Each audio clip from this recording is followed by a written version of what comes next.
Today's video is going to be a build guide for a great weapon wielding strength-based ranger. This can be an extremely powerful build, and it can also be done in several different ways, but I'm going to mostly focus on doing it with an animal companion by your side, and you'll soon see why this can be such an insanely powerful combination. As always, this is an early access build, so when the official game comes out, some things are subject to change. Let's jump right in. With this ranger build, you're going to be primarily wielding heavy weapons, so great axes, great swords, halberds, mauls, and pikes. Because of this, strength is going to be your primary ability score, and you want to play a race that gives you at least a +1 to strength, allowing you to get your strength score to 16 in character creation. The races that allow you to do this are the Zariel Tieflings, humans, Githyanki, shield dwarves, and half-elves. Shield dwarf and half-elf, and also humans, are the most optimal choices here for ability scores because they allow you to also get your constitution to 16, which is a big plus for this build. For your ranger's favorite enemy, honestly, you can really do whatever you want here. Nothing that is currently offered is vital for this build combat-wise. Even the spells that you can obtain with some of these choices, they either require concentration, which we don't have room for more concentration spells with this build, or it's a spell that you'll just likely never use. I would tell you to choose Ranger Knight for the heavy armor proficiency, but the lack of good heavy armor in early access as of now makes using medium armor an equal or even better choice for most of the game.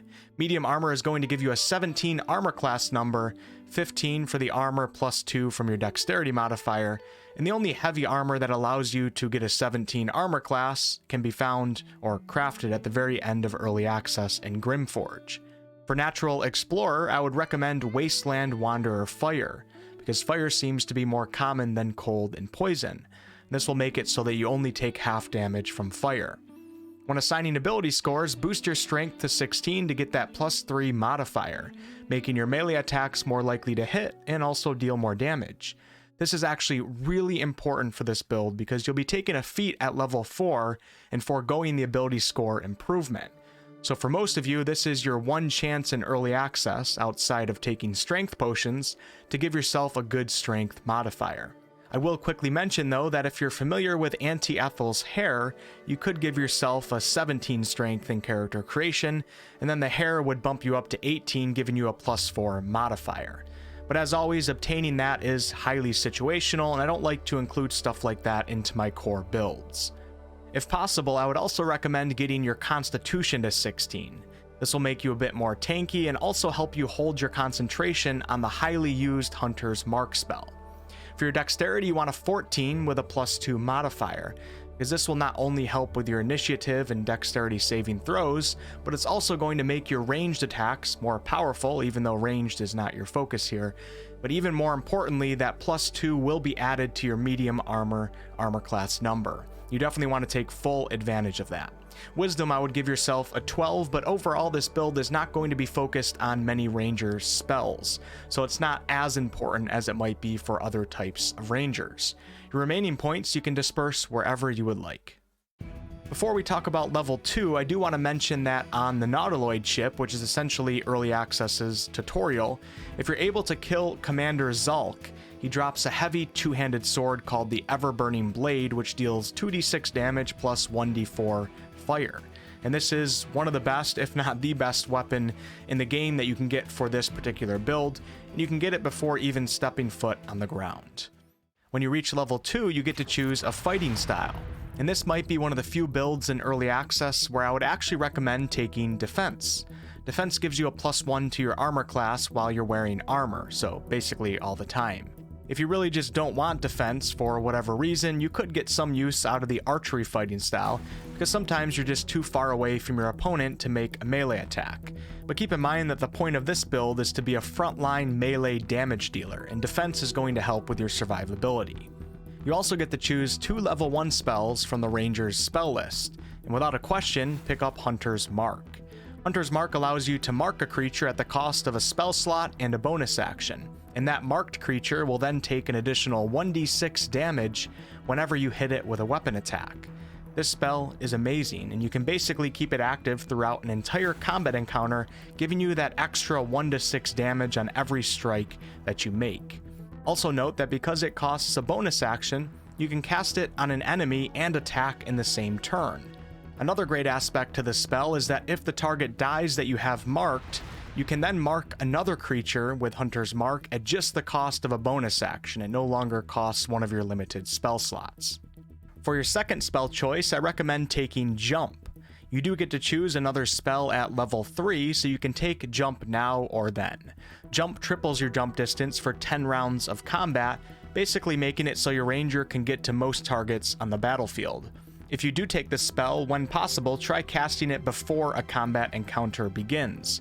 This way you don't have to give up a turn casting the spell with your action during combat. Jump is a really powerful combo to have with some of the animal companions, and I'll get more into that later in the video, and it's also really good if you go the hunter subclass route. I do also want to quickly point out that jumping in this game costs a bonus action, which means that sometimes you'll feel it competing with you casting or reapplying Hunter's Mark. So with this build, you don't want to be jumping to every single target that you see, more so use it as a repositioning tool. Speaking of subclasses, level 3 is where it really starts to get fun. First, I do want to point out that you can absolutely go with the Hunter subclass instead of Beastmaster, and choose Colossus Slayer as your Hunter's Prey. Colossus Slayer gives you an extra 1d8 damage when you attack a target that is below its hit point maximum, and this does stack with Hunter's Mark. After the feat that you take at level 4, more on that in a minute, this will give you some great damage potential with a single hit of your weapon. If you want an animal companion though, be sure to take Beastmaster like I did. This path for this build is a bit more fun in my opinion, and certainly a lot more engaging. The Beastmaster subclass will give you access to 5 different animal companions: the wolf, dire raven, spider, boar, and bear. Keep in mind that there should be more and updated animal companion choices on the game's official launch. I found some really cool and powerful combinations that you can do with your animal companion with this build, and I'll get into that after we talk about level 4, you don't want to miss it. You also get to choose another level 1 spell, but you can honestly take whatever you want here. Just don't forget that Hunter's Mark will be requiring your concentration through the majority of time throughout your combat encounters. At level 4, you're going to forego the ability score improvement, which is why it was so important to get a 16 in strength and character creation. And you're going to instead take the Great Weapon Master feat. The first benefit of this feat is that if you get a critical hit or kill a creature with any melee weapon, it doesn't have to be a heavy weapon in this case, you get to then make another attack at the cost of just your bonus action. To do this bonus attack, a Great Weapon Master icon will appear on your hotbar when you score that critical hit or kill a creature. You do not use the regular attack action / icon. This is of course a situational aspect of this feat, but when you do get to use it, it can be really powerful. The main part of this feat though, and the core part of this build, is that whenever you deal damage with a heavy weapon, you deal an additional 10 damage added on top. This is not a 1d10, it's a solid 10. Now this does come at the cost of taking a -5 to your attack rolls, meaning that you're going to miss your strikes more often. But I am going to talk about ways to offset that penalty here in a second. Trust me, it's worth taking the attack roll penalty for the damage increase. The cool thing about this feat is that it can be toggled on and off in the box in the bottom right of your screen. So if you really need to land an attack, say on a low HP opponent, you can simply toggle it off and not have to use that -5, but you will of course not get the extra 10 damage. If you're playing as a Hunter Ranger with Colossus Slayer and you attack a target that is below its max hit points, you get your regular weapons damage, in this case 2d6 plus 1d4 fire, your Hunter's Mark damage of 1d6, Colossus Slayer damage of 1d8, and don't forget that extra 10 damage from the Great Weapon Master feat. If you're playing as a Beastmaster and fighting side by side with your animal companion, you can replace that Colossus Slayer with the damage potential that your animal companion can do, which is likely 2d4 plus 2. This is a lot of potential damage for one character in one round of combat in early access. But it's really important that we get back to talking about that -5 penalty to your attack rolls and try to find ways to offset that a little bit. The easiest way is by having a cleric in your group and casting Bless on your ranger. Bless will give you an added 1d4 bonus to your attack rolls, so you could turn that -5 into a mere -1 with a good roll. Very simple to do and definitely worth doing. The next way is by looking for ways to gain advantage with your attacks. Having advantage makes the game roll 2 attack rolls for you and takes the better result. So both attack rolls will have that -5, but if you have Bless, it's kind of only a -3. But since you're doing it twice and taking the better result, your chance for success is much higher when you have advantage. The best ways to gain advantage without the help of another party member is by using your animal companions to your advantage. See what I did there? The wolf has an attack called Lunging Bite, which doesn't deal as much damage as its regular bite, but this attack also has a chance to knock an enemy prone if they fail a strength saving throw. Currently, this strength saving throw is not represented by an icon or shown in the combat log, but I believe it's still being done somewhere behind the scenes.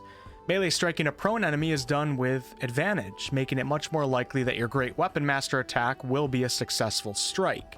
The problem with the wolf, though, is that it does require the wolf to be with you in the face of your enemies, and with that rather low HP, the wolf sometimes just won't last that long. And this is where the spider comes in. The spider has web, and if an enemy or enemies, another bonus of the spider, fail their dexterity saving throws within the web, they will become inwebbed. Striking an opponent that is inwebbed also gives you advantage on your attack. The spider has even lower HP than the wolf, but the web attack does have some distance to it, allowing you to keep your spider back, and you can even possibly have your spider poke in and out of cover, further increasing its survivability. When using web, be sure to shoot it in a way that leaves as many enemies on the edge of the web as possible, as this will allow your ranger to get close and strike without getting stuck himself. This Spider Great Weapon Master combo can work great with a jump spell, as it ensures that whoever your spider webs can always be reached by your ranger in a single turn. Working even better with the jump spell, though, is the Raven, as the Raven will be able to jump/fly to all of the targets that you jump to. The Raven has an attack called Rend Vision, and if it lands, it causes the enemy to go temporarily blind. And guess what? Attacking a blind enemy gives you advantage on your attack. Another great combo with the Great Weapon Master feat. The Boar has a charge attack, and although not represented in the combat log like with the wolf, this attack should cause an enemy to do a strength saving throw, and if they fail, they fall prone. Another way for you to get advantage on your attack. The Boar is the weakest in terms of single target damage, and it doesn't have great health, but it does offer the benefit of being able to charge through multiple enemies, possibly knocking more than one prone, and of course dealing damage to all in its path. And the last animal companion is the bear. The bear does not offer you a way to gain advantage on your attacks, but it's still a really good animal companion because it offers by far the most HP. It's definitely the most tanky companion. The bear also has a roar that can taunt nearby enemies, keeping them off your ranger. Really good animal companion. So as you can see, there's really a lot of great combos that you can do with the Beastmaster subclass and the Great Weapon Master feat. If you want to get real advanced, you can even examine enemies before a fight begins to see what their ability scores are. And if you're facing enemies with, say, high strength but rather low dexterity, you're probably better off using the spider with its web attack, because web causes enemies to do dexterity saving throws. Before ending the video, I should also mention that you can set up your party and build companions in ways that benefit your ranger. Having party members that can cast spells such as Hold Person, Guiding Bolt, Web, Bless, and or party members that have abilities to knock enemies prone, such as the Battlemaster's Trip Attack, will offer even more ways and possibilities for your ranger to offset that -5 attack roll penalty, and really deal some great single target damage. Thank you guys so much for watching. I really do appreciate it. For more Baldur's Gate 3 content, just click on the channel and you'll come across soon to be hundreds of Baldur's Gate 3 videos. I think I have over 150 right now. So lore videos, other build guides, and I also do live streams on this channel. I'll catch you guys in the next one.